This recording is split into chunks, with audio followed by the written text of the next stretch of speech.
देखो कक्षा 12 का ये जो लेसन है वह है यात्रियों के नज़रिए से। इस लेसन के अंदर हम मध्यकाल में आने वाले कुछ महत्वपूर्ण यात्रियों के बारे में बात करेंगे। इस लेसन को मैंने 3 भागों में डिवाइड किया है। जो चैप्टर नंबर 1 है उसके अंदर हम अल-बरूनी के बारे में बात करेंगे, चैप्टर नंबर 2 के अंदर हम इब्न बतूता के बारे में बात करेंगे और चैप्टर नंबर 3 के अंदर हम बर्नियर के बारे में बात करेंगे। तो लेसन 1 को स्टार्ट करते हैं। लेसन 1 के अंदर हम पढ़ेंगे अल-बरूनी के बारे में। तो अल-बरूनी का जन्म जो हुआ था 973 ईस्वी के अंदर ख्वारिज़्म में इसका जन्म हुआ था और इसे मोहम्मद गजनवी द्वारा भारत लेके आया गया था। बेसिकली मोहम्मद गजनवी का जब ख्वारिज़्म में जब अटैक होता है तो अपने साथ कई विद्वानों को ये अपने साथ गजनी ले आता है और उन्हीं विद्वानों और दासों में से एक था अल-बरूनी। देखो अल-बरूनी जो था उसने भारत में रहते हुए कई ग्रंथों का अध्ययन किया है और बहुत सारे ऐसे ग्रंथ हैं जिनका अनुवाद इसने अरबी भाषा में भी किया है। तो इसे बहुत सी भाषाओं का ज्ञान था। अगर प्रश्न यहाँ से बनता है कि अल-बरूनी किन किन भाषाओं को जानता था, तो अल-बरूनी संस्कृत, यूनानी, हिब्रू और फारसी समेत कई भाषाओं का जानकार रहा होगा। इसके बारे में अगर हम बात करें तो इसने लगभग 146 किताबों की इसने रचना की है। 146 बुक्स इसने लिखी हैं, जिनमें से खगोल विद्या, खगोल पे, गणित के ऊपर और कई पुस्तकें उसने इतिहास के ऊपर लिखी है। बात करें कि अल-बरूनी के बारे में, इसका जन्म पहले बता चुका हूँ कि 973 ईस्वी में उज्बेकिस्तान में हुआ था और उज्बेकिस्तान उस समय एजुकेशन का बहुत बड़ा हब था। इसे अरबी, फारसी, सीरियाई और संस्कृत और हिब्रू भाषाओं का जानकार था ये। इसने अरबी भाषा में अपनी एक पुस्तक लिखी है जिसका नाम है किताबुल हिंद या तहकीके हिंद। इस पुस्तक में उसने अपने भारत में रहने के सारे अनुभवों को लिखा है और भारत की सामाजिक परंपराओं को, भारत की धार्मिक विचारों को और धार्मिक रीति रिवाजों को इसने इस पुस्तक के अंदर वर्णन किया है। देखो मैप के थ्रू मैं आपको बताता हूँ कि गजनी जो है वर्तमान अफगानिस्तान के आसपास का इलाका था उस समय, जहाँ का शासक था मोहम्मद गजनवी। और उसने जब ख्वारिज़्म पे अटैक किया था तो ख्वारिज़्म से अपने साथ वो बहुत सारे बंदूकों को अपने साथ ले आया था और इन्हीं बंदूकों में एक था अल-बरूनी। किताबुल हिंद पुस्तक के बारे में कुछ बात करेंगे। देखो इस पुस्तक की रचना, अगर प्रश्न आता है कि किताबुल हिंद पुस्तक के बारे में टिप्पणी करो, तो बेसिकली इसके ऊपर यह लिखना है कि यह भाषा, इसकी भाषा अरबी है और 80 अध्याय इसके अंदर लिखे गए हैं। और सबसे पहले इंपॉर्टेंट चीज़ ये होती है कि अल-बरूनी जब इस पुस्तक की रचना करता है तो उसमें एक विशिष्ट शैली का यूज़ करता है। सबसे पहले वो क्या पूछता है कि इस प्रत्येक अध्याय के स्टार्टिंग में एक प्रश्न पूछता है और उस प्रश्न के बाद में भारतीय व्यवस्था के आधार पर उसका उत्तर देने की कोशिश करता है। और जब थर्ड पोर्शन पे जब वह आता है तो भारतीय संस्कृति की तुलना वो अन्य संस्कृतियों के साथ करता है। तो यानी इस पुस्तक के अंदर उसने भारतीय संस्कृति के बारे में, भारतीय मूर्ति कला के बारे में और भारतीय त्योहारों के बारे में इस पुस्तक के अंदर वह वर्णन करता है। आगे की बात अगर हम करते हैं तो किताबुल हिंद के अंदर वह कुछ जाति व्यवस्था के, भारतीय जाति व्यवस्था के बारे में भी वो बात करता है। देखो यहाँ पे ये बात करता है कि भारतीय जाति व्यवस्था की तुलना वह करता है फारस की जाति की व्यवस्था से। मतलब भारतीय जाति व्यवस्था के बारे में वह लिखता है कि यहाँ की जाति व्यवस्था बहुत कठोर थी। यहाँ पे 4 वर्णों के बारे में वह मेंशन करता है कि भारत की जाति व्यवस्था में 4 प्रकार के वर्ण थे। पहला वर्ण वह बताता है ब्राह्मण, दूसरा वर्ण वह बताता है क्षत्रिय, तीसरा वैश्य और चौथे वर्ण के बारे में वह लिखता है शूद्र।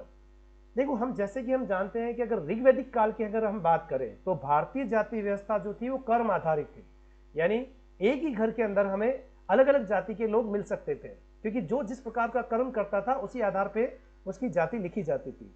लेकिन जब हम बात करें उत्तर वैदिक काल की, यानी जब उत्तर वैदिक काल से जब हम आगे बढ़े महाजनपद काल के अंदर और धीरे धीरे आगे, तब यह जो जाति व्यवस्था थी वो कर्म आधारित हो गई। यानी जो ब्राह्मण के घर में जन्म लेगा वो ब्राह्मण होगा और जो शूद्र के घर में जन्म लेगा वह शूद्र होगा। तो इस जाति व्यवस्था की जो आलोचना है वह किताबुल हिंद पुस्तक के अंदर अल-बरूनी द्वारा की गई है और इस व्यवस्था की तुलना वह फारस की जाति व्यवस्था से भी करता है। देखो वह बताता है कि फारस में भी 4 वर्ण थे। पहला वह वर्ण वह बताता है कि घुड़सवार और शासक वर्ग, दूसरा वर्ग वह बताता है भिक्षु और पुरोहितों का, और तीसरा वर्ग वह बताता है चिकित्सक और वैज्ञानिक का, और चौथा वर्ग बताता है कृषक और शिल्पकार का। तो देखो अगर इसमें से प्रश्न आ सकता है कि जाति व्यवस्था के बारे में अल-बरूनी के क्या विचार थे, तो सबसे पहले हमें इसके अंदर ये चीज लिखेंगे कि जाति व्यवस्था भारत में 4 वर्ण बना बताता है, ब्राह्मण, क्षत्रिय, वैश्य और शूद्र, और फारस की जाति व्यवस्था से उनका कंपैरिजन करता है। बात करता है अल बरूनी जो है वो जाति व्यवस्था की आलोचना करता है और ये बताता है कि यहाँ की जाति व्यवस्था अत्यंत कठोर और भेदभावपूर्ण थी, और उसे अल बरूनी इसे गलत बताता है। देखो, प्रश्न अगर हम बात करें कि इसमें से किस प्रकार के प्रश्न बन सकते हैं, तो उन कुछ प्रश्नों का मैंने सार निकाला है। सबसे पहला महत्वपूर्ण प्रश्न ये है कि अगर बोर्ड में आ जाता है कि अल बरूनी का परिचय दीजिए, तो सिंपल सी बात है, हम यहाँ बता सकते हैं कि इसका जन्म 973 ईस्वी में हुआ था और ख्वारिज़्म में हुआ था। ठीक है, अल बरूनी उस समय ख्वारिज़्म में शिक्षा का बहुत महत्वपूर्ण क्षेत्र था और वहीं पे इसने रह के अपनी शिक्षा को पूरी की थी। भारत में इसका आगमन, अल बरूनी का आगमन महमूद गजनवी के साथ आया। यानी प्रश्न यहाँ से पूछा जा सकता है कि अल बरूनी किसके साथ भारत आया था, तो अल बरूनी मोहम्मद गजनवी के साथ भारत आया था। अगर इसकी पुस्तक का नाम पूछे तो हम बता सकते हैं कि इस पुस्तक का नाम किताबुल हिंद या तहकीक हिंद थी, जो 80 अध्यायों में लिखी हुई है और अरबी भाषा का एक ग्रंथ है। प्रश्न नंबर 2 कि अल बरूनी की भारत के प्रति रुचि कैसे पैदा हुई। देखो, यहाँ पे हमें एक चीज बतानी पड़ेगी कि जब गजनी में ही अल बरूनी की भारत के प्रति रुचि विकसित हो चुकी थी, क्योंकि देखो मोहम्मद बिन कासिम का जब 8वीं शताब्दी में जब भारत पे अटैक हुआ था सिंध के ऊपर, तब बहुत सारे ग्रंथ थे जो भारतीय ग्रंथ थे, उनका ट्रांसलेशन अरबी में हुआ था और इन्हीं ग्रंथों को अल बरूनी के द्वारा पढ़ा गया था। यानी ये कहा जा सकता है कि जब गजनी में जब ये था तब वहां पे उसने भारतीय गणित, विज्ञान और खगोल साहित्यों का ऑलरेडी अध्ययन कर चुका था, इसलिए उसकी रुचि भारतीय साहित्य के प्रति थी। और जब पंजाब पर जब मोहम्मद गजनवी का अधिकार हो गया था, तो उन लोगों से जब ये मोहम्मद गजनवी जब अल बरूनी उनके संपर्क में आया, तब उसकी भारत के प्रति रुचि और विकसित हुई। प्रश्न संख्या 3 की बात करें तो अल बरूनी भारतीय ग्रंथों का अनुवाद अरबी में कैसे कर पाया। देखो, कई बार हम बात करते हैं कि हमें एक भाषा सीखने में भी बहुत सी कठिनाइयां महसूस होती है, लेकिन अल बरूनी एकमात्र ऐसा विद्वान था जिसके मैंने आपको बात की थी कि हिब्रू, फारसी, यूनानी, सीरियाई और संस्कृत भाषा का भी जानकार था।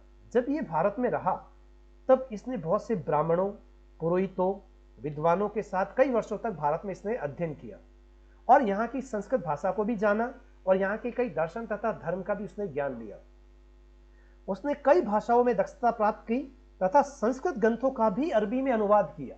यानी ये यहाँ पे रहा और इसने संस्कृत भाषा का अच्छे से अध्ययन किया और अध्ययन करने के पश्चात उन ग्रंथों का उसने ट्रांसलेशन भी अरबी भाषा में कर लिया।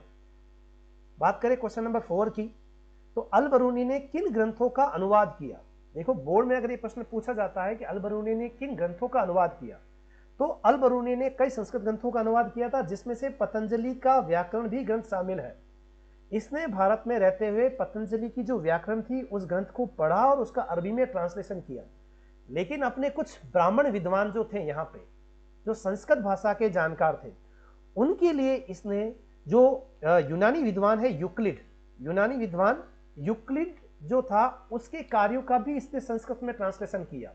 यानी यह कई भाषाओं का जानकार होने के साथ साथ बुक का अच्छे से ट्रांसलेटर भी था। ये बात करते हैं अगर क्वेश्चन नंबर 5, अगर पूछा जाए कि किताबुल हिंद पर टिप्पणी करना है, तो बेसिकली इसको शॉर्ट एंड स्वीट में लिखा जा सकता है कि इसका लेखक जो था अल बरूनी था, इसकी भाषा अरबी थी, भाषा सरल और बिल्कुल स्पष्ट थी, 80 अध्याय में लिखा गया है और यहाँ पे भारतीय दर्शन, भारतीय त्योहार, खगोल या रीति रिवाज और जो सामाजिक जीवन और मूर्तिकला, मापतोल और विज्ञान के बारे में उस पुस्तक के अंदर चर्चा करता है।